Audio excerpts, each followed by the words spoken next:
So we're going to talk about the dot product and where it comes from, and we're going to use it for vector projections. This is something that we're actually going to be able to use for non-right angles is really what this is leading up to. So all the stuff we've done so far is using it for right angles, and now we're going to be able to solve in triangles using this process for non-right angles, and it's not as complicated as your law of cosines. So that helps. They use the concept, if you look in the book, they use the concept of, let's see, if I wanted to find the vector BA, I would use my Pythagorean identity, right? Our Pythagorean theorem, where I would subtract my x's and square them, and then I would subtract my y's and square those. That's not subtract, that's add. Right, and then when you square both sides, you're going to get this guy squared. You don't have to write all this down, by the way. I'm just showing you where we get it from. All right, and then they actually FOIL this out. So they FOIL both of these. I'm not going to show all the foiling, and then they group them.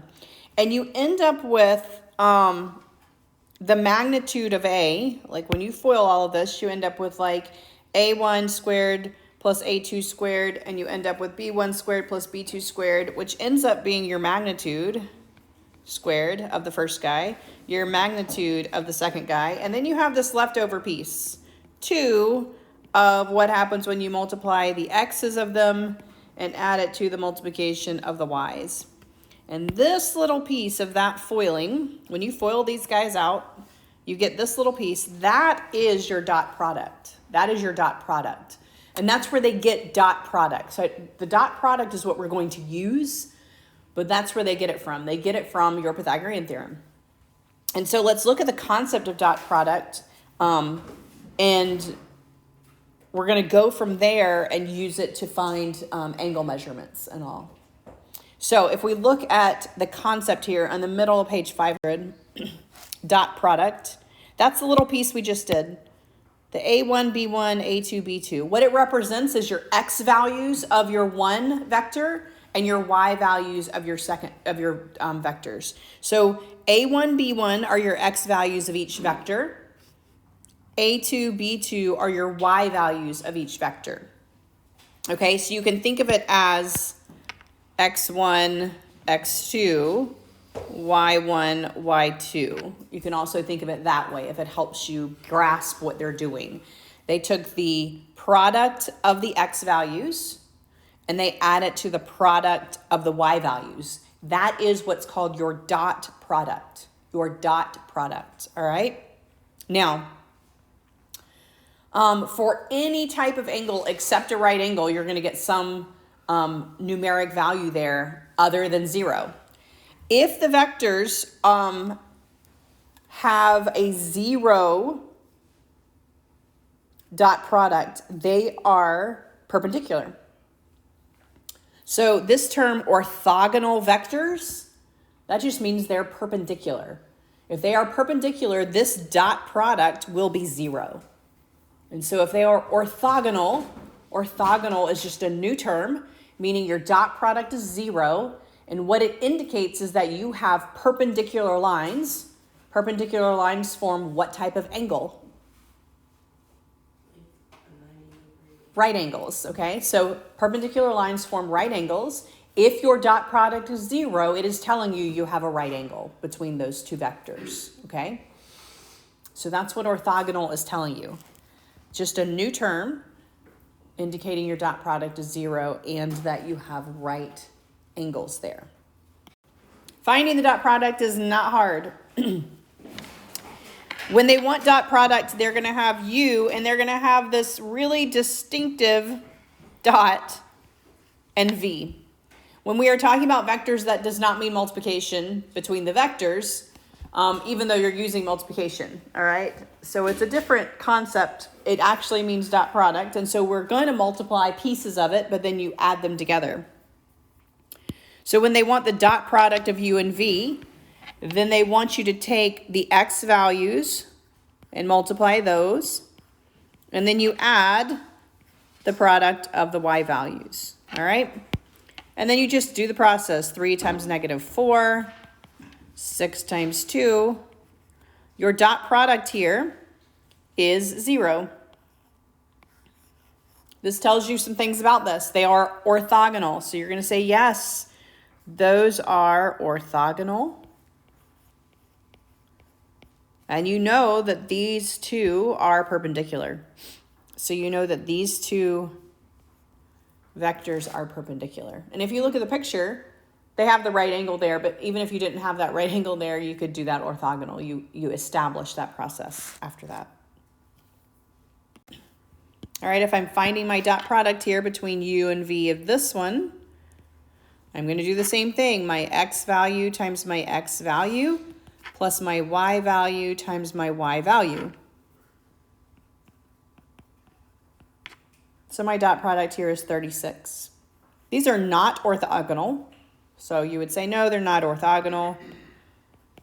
And at this point, that's all we can tell about it. We will get more information as we go. We're going to get a little bit more formulas here, but at this point, you're just telling me yes or no, is it orthogonal?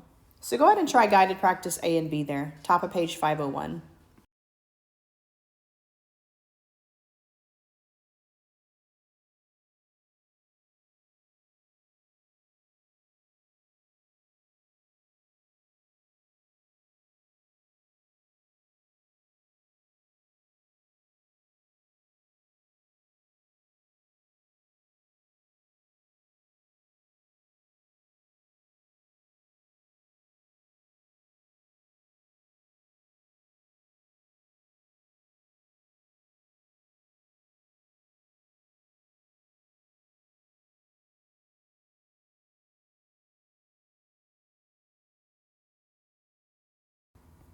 Properties of dot product: commutative, order does not matter. It's multiplication and addition, so it would make sense that order would not matter.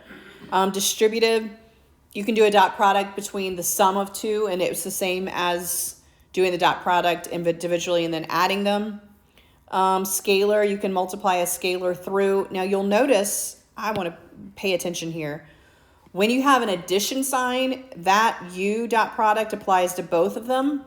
When it's scalar, it's all multiplication. You notice it's either that times the u or that times the v. You don't multiply it twice or you would have k squared, okay? So you don't distribute when it's multiplication inside. It's legit just multiply, multiply, multiply. You don't multiply it twice. It's just something that people sometimes try to do. But 0 times something is 0, and then a vector times itself is vector squared, so the magnitude squared. All right. All right. Angle between two vectors. If theta is the angle between non-zero vectors, why would we say non-zero? Because if it's orthogonal, do we need to try to figure out what the angle is? What is the angle if it's orthogonal? 90. All right? So assuming it's not orthogonal, then you're saying, well, then how does this help me? Everything we've done so far has been right triangles, right? We've set up a right triangle. We have calculated using SOHCAHTOA. SOHCAHTOA doesn't work on non-right triangles, right? You can use a law of cosines, which that went just swimmingly well when we did that one, right?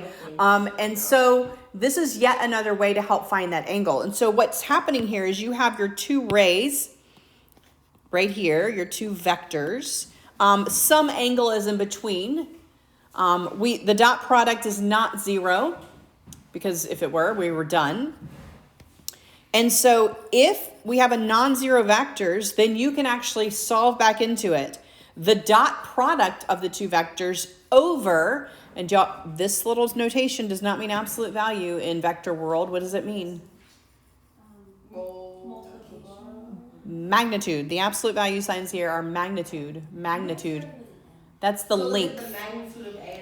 Times the magnitude of b. So the cosine of theta equals the dot product divided by the product of the magnitudes. Okay?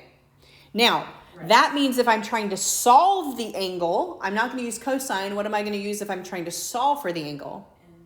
The inverse cosine, which means that I can say the inverse cosine then would be what happens when I plug this guy in to my inverse trig function, okay? And then I can solve back to the angle, all right? And they show me the proof. The proof actually comes from the law of cosines, all right? But I feel like it's easier to remember. I feel like this is easier to remember than the law of cosines for some reason for most people. All right, so the dot product divided by the product of the magnitudes. That is your angle between the two vectors. Dot product divided by product of the magnitudes. All right, so let's look at finding the angle between the two vectors. All right, so let's look at this. If I want to know, I'm going to say, well, to find my angle, I'm going to take the dot product, all right, between these two, which means I'm going to take 6 times -4 plus 2 times 3. That's going to be my numerator, right? That's my dot product, is it not? We just did it multiple times, okay? Over my magnitude. Well, what's my magnitude? My magnitude of my u is going to be the square root of 6 squared plus 2 squared, right?